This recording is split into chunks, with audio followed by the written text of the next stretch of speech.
Workout ചെയ്തുകൊണ്ടിരിക്കുന്നതിനിടയിൽ കുഴഞ്ഞു വീണ് മരിക്കുന്നത്, ഷട്ടിൽ കളിച്ചുകൊണ്ടിരിക്കുന്നതിനിടയിൽ കുഴഞ്ഞു വീണ് മരിക്കുന്നത്, ഓടിക്കൊണ്ടിരിക്കുന്നതിനിടയിൽ കുഴഞ്ഞു വീണ് മരിക്കുന്നത്, ഒരുപാട് ദൃശ്യങ്ങൾ സമൂഹമാധ്യമങ്ങളിൽ നമ്മൾ തന്നെ റിപ്പോർട്ട് ചെയ്തിട്ടുണ്ട്.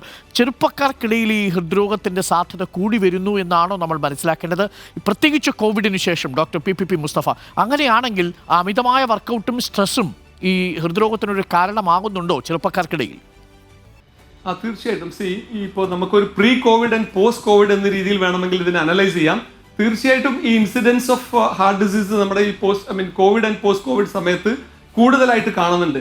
പിന്നെ മറ്റൊരു കാര്യം എന്താ വെച്ചാൽ നമ്മളിവിടെ ശ്രദ്ധിക്കേണ്ടത്, ഈ ഒരു എക്സ്ട്രീംസ് ഒന്നുകൊണ്ടും നല്ലതല്ല. ഇപ്പോൾ നമ്മൾ നേരത്തെ പറഞ്ഞല്ലോ, ഇപ്പോൾ ഈ ജിമ്മിൽ കുഴഞ്ഞു വീണ് മരിക്കുന്നത്, അതല്ലെങ്കിൽ വർക്കൗട്ട് ചെയ്യുമ്പോൾ കുഴഞ്ഞു വീണ് മരിക്കുന്നതൊക്കെ വളരെ കോമൺ ആയിട്ടുണ്ട്.